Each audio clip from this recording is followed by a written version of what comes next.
जब मैं उनसे मिला तो मुझे महसूस हुआ कि नौजवानों में कितनी शक्ति है।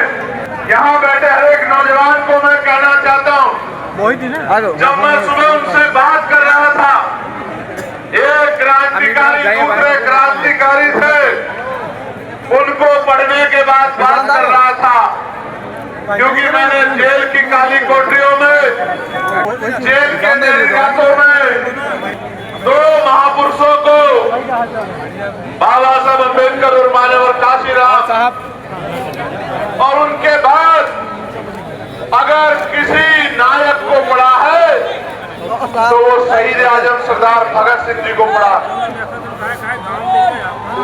और आपको जान के अचरज होगा मेरे नौजवान साथियों कि शहीद आजम सरदार भगत सिंह जी ने 23 साल 5 महीने 26 दिन की उम्र में देश के लिए हंसते हंसते फांसी के फंदे को चूमा। मातृभूमि की रक्षा के लिए, मातृभूमि को अंग्रेजों से आजाद कराने के लिए 24 साल से कम उम्र में अपने प्राणों का बलिदान दिया था। तो मैं ये सोच रहा था कि ये जो तमाम लोग कहते हैं कि चंद्रशेखर आजाद से तो नौजवान जुड़ा हुआ है, मैं ये कहना चाहता हूं, जब 24 साल का नौजवान अपनी मातृभूमि की रक्षा के लिए, गुलामी की बेड़ियों को काटने के लिए अपने प्राणों का हंसते हंसते बलिदान दे सकता है, तो ये जो युवा यहाँ खड़ा है नौजवान, अगर ये ठान ले तो 2027 में मुख्यमंत्री जी का बोरी बिस्तरा भी बांध सकता है। इस बात का भी मुझे भरोसा है।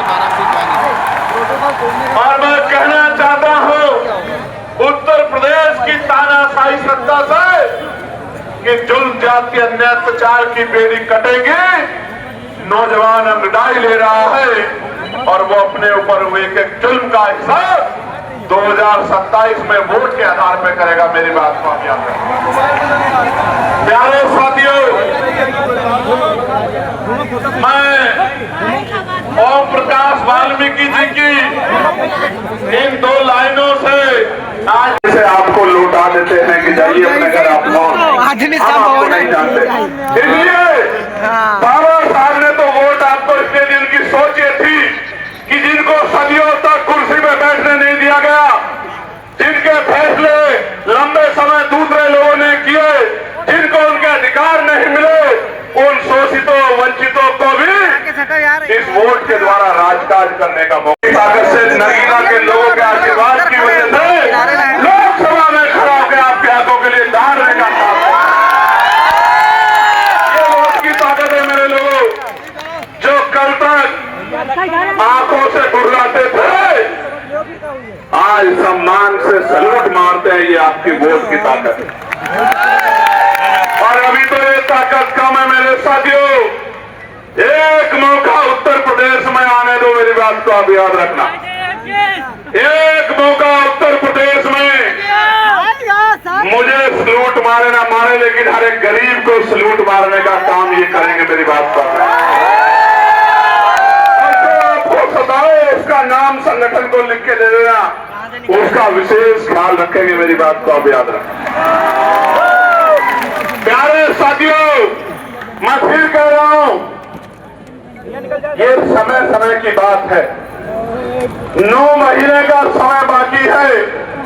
हो सकता है 9 महीने बाद ये नौजवान, ये सैलाब संकल्प लेकर अगर काम कर लेगा तो हो सकता है हालात बदल जाएंगे।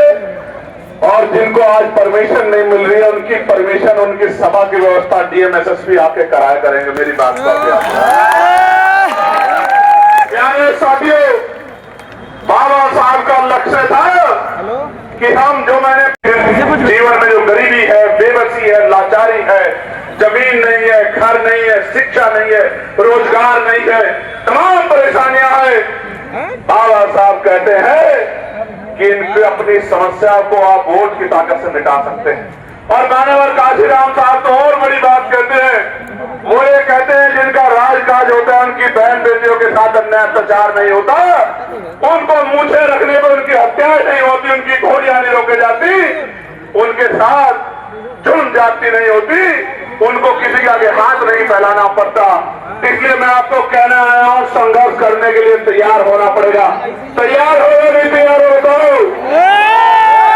आवाज कमाने जोर से। साहब अम्बेडकर जी की जयंती 14 अप्रैल को आ रही है। आप अपने एसडीएम डीएम के पास जाना, थाने में जाना, इंस्पेक्टर साहब कहना कि साहब हम बाबा साहब की जयंती मनाना चाहते हैं। बाबा साहब जिन्होंने देश को संविधान दिया, बाबा साहब जिन्होंने कौमों को जबान दी, बाबा साहब जिन्होंने कमजोरों को कुर्सी दी, लड़ने के लिए लोकतंत्र दिया, आगे बढ़ने के लिए संविधान में अधिकार दिए, अवसर दिए, उन बाबा साहब की जिनको आप भी मानते हो, देश के प्रधानमंत्री मानते हैं, होम मिनिस्टर भी कहते हैं, मानता हूँ, मुख्यमंत्री भी शीश झुकाते हैं, परमिशन नहीं दे रहे हैं, हमारे यहाँ परमिशन नहीं दे रहे हैं। और ये आज से नहीं हो रहा है, इससे पिछली 12 से 17 की सरकार में भी यही हाल था।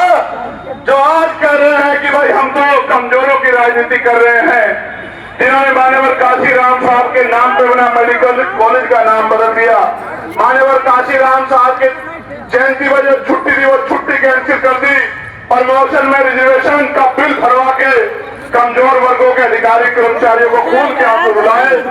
वो पार्टी भी कह रही है कि हम भी महापुरुषों का सम्मान करते हैं।